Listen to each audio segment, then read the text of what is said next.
I'm Sarah Brenneman. I'm an abstract painter and I live in West Orange, New Jersey. Most of the work that I've made here has been intuitive abstract work. I would say the process really begins with mark making. I might make a mark and then respond to that mark. And I think they've been a little bit more free and less structured than work that I've been making in the past.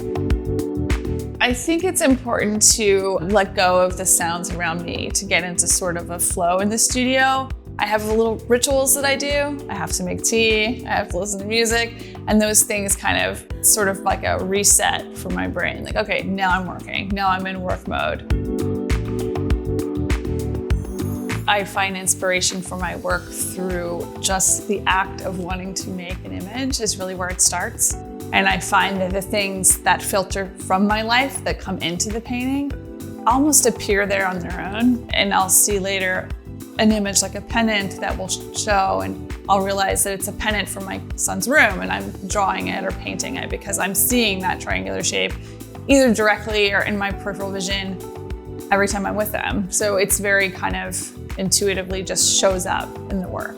And even that happens sometimes with colors. Like if there's a color I've been seeing a lot of, like last summer I was swimming a lot outside. So I was painting a lot of blue paintings, realizing later, I'm painting a lot of blue watery paintings. I think I'm doing this because I'm swimming all the time. It just sort of happens without me really setting out to do it.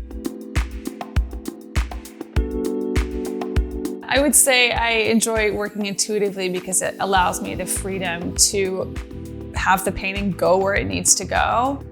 There's a mystery there. I don't know where it's gonna go. And sometimes I'm surprised by where it does go. It also allows me to stay looser with what I'm doing or making. And I find that like whatever experience I've had that day changes how I approach a painting. And it all kind of comes back to my feeling that the abstract is all about the human experience, and translating that through abstraction or through painting is my ultimate goal.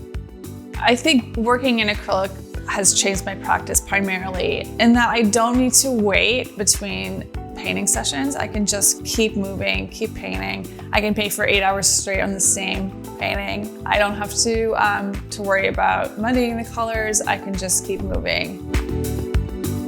My favorite material that I used during this residency were the gel mediums, the matte and the gloss gel mediums.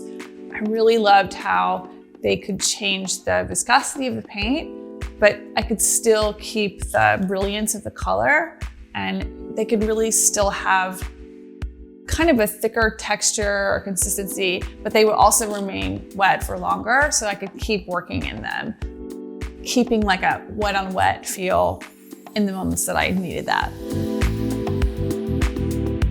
I set out for the residency to really allow myself to play around with the materials and not be too set on any one project, and use the time to kind of get into some parts of my work that I haven't really spent a lot of time with. Advice I would give to artists who are just starting out would be to really listen to yourself. My practice has evolved over the years by really starting to trust the process and trust my decision-making with the work. Making artist friends is also really important, as well as going to museums, just seeing a lot of art and to be inspired by it.